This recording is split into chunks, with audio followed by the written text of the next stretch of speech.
안녕하세요. 오늘 지구 단위 계획, 그렇죠. 173페이지 펼치셔야 할 것 같은데, 지구 단위 계획에서 시험에 안 나올 수 없다. 반드시 나옵니다. 나오는데 문제 수가 문제입니다. 하나 나올지 두 개 나올지. 요거를, 그러니까 이제 반드시 시험에 나오니까, 얘를 공부 안 하는 배짱이야말로 대단하잖아요. 시험에 반드시 하나 나오는 문제이면, 저 같으면 지구 단위 계획 쪽을 하루 종일 볼 것 같아요.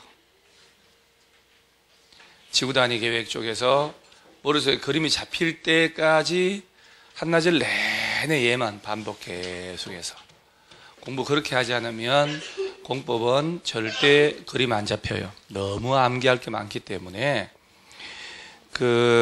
밑에 만화 이런 것들이야 특별할 게 없고, 174페이지 한번 넘어가시면 제가 그 지구 단위 계획의 의의를 먼저 한번 보고 여러분들한테 뭘 체크해야 되는지 좀 얘기합니다. 지구 단위 계획은 도시군 계획 수립 대상 지역의 일부에 대하여라고 되어 있죠. 일부 동그라미 하세요. 일부 동그라미. 어디의 일부래요? 도시군 계획 수립 대상 지역의 일부에 대하여. 토지용을 합리화하고 좋은 얘기 다 나와요. 기능을 정진하며 도시 미관을 개선하고 양호한 환경을 확보하며 그 지역을 체계적, 계획적으로 관리하려고 수립하는 도시군 관리계획을 말한다. 지구 단위 계획 수립되고 지구 단위 계획구역 지정되면 좋은 일이겠지요. 좋은 말 다 들어갔잖아요.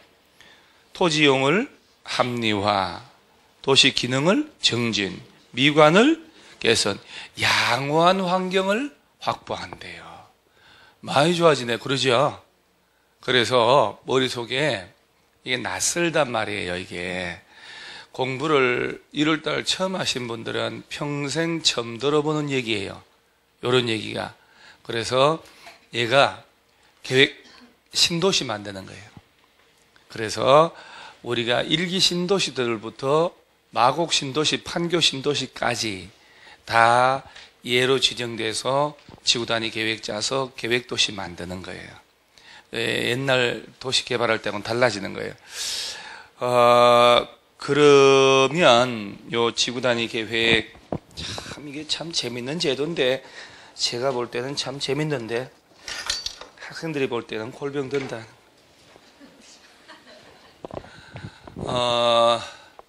이게 처음 들어보는 거예요, 이게.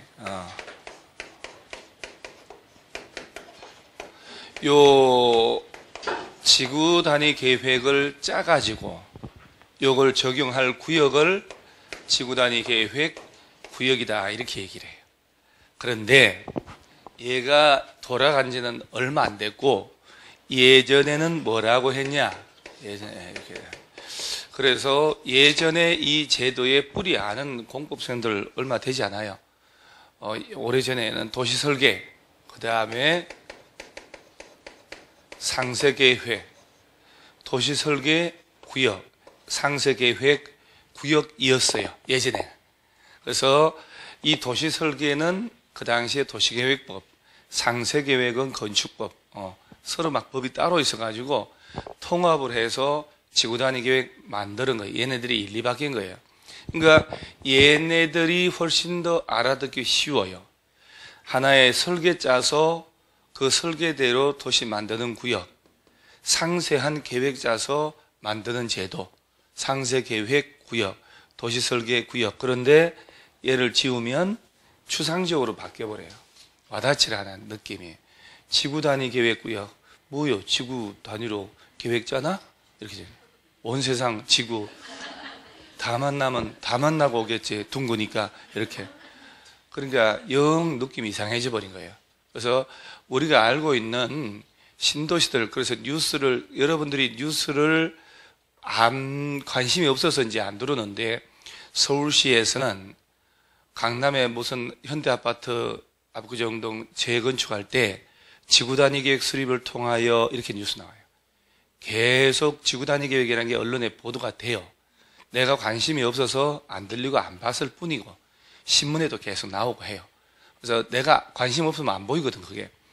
그래서 이 지구단위 계획이라는 걸 짜서 적용할 구역인데, 좀 전에 뭐라고 해? 이 지구단위 계획 시험 있잖아, 얘가.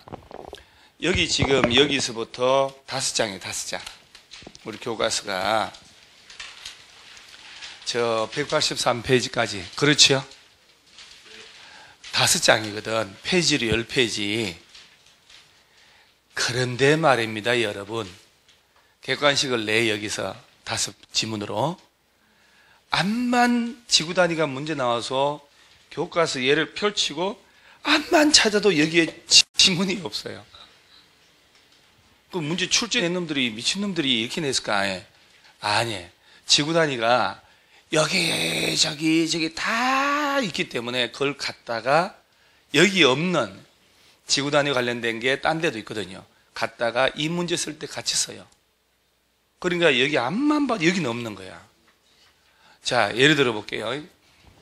지구 단위 계획 짜고 지구 단위 계획 구역을 지정할 때 서울시에서는 주민들의 의견을 들을까요, 안 들을까요?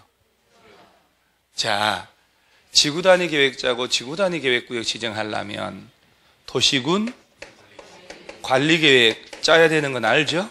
자, 거꾸로 도시군 관리 계획의 내용이 몇 가지?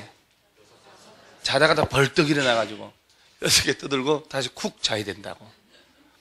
용도, 지역, 지구 지정하는 것, 2번이 구역 4개, 3번이 기반시설 설치하는 것, 4번이 지구 단위 계획 수립하고 계획 구역 지정하는 것.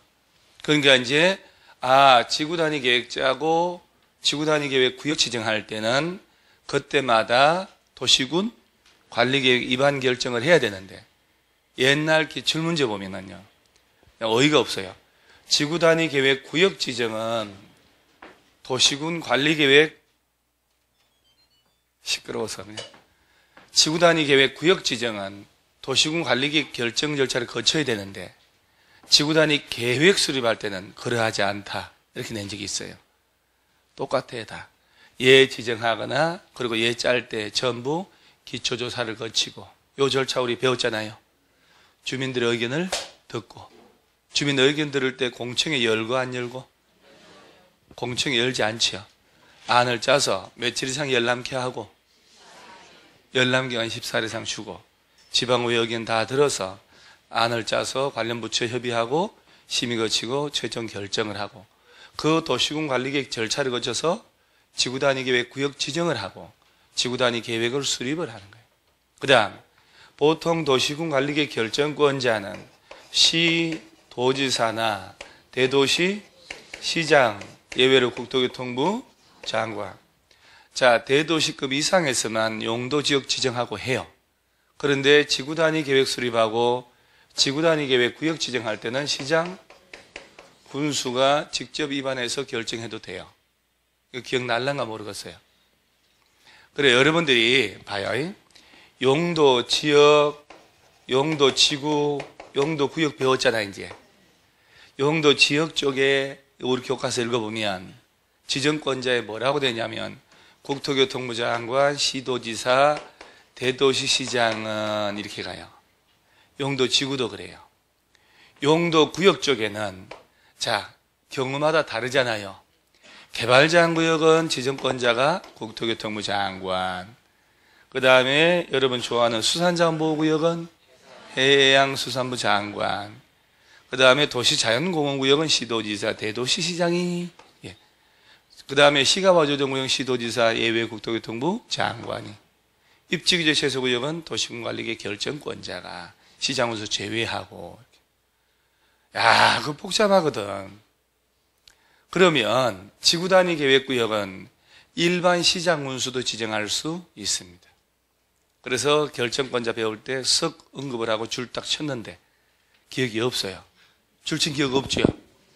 아, 그러니까 없죠. 그게 여러분들이 그걸 묻는 내가 죄스러워요. 여러분들은 표정은 없지 당연히 이 사람아 그거를 그렇게 기억할 것 같으면 그러죠. 그래서 어디를 보냐면은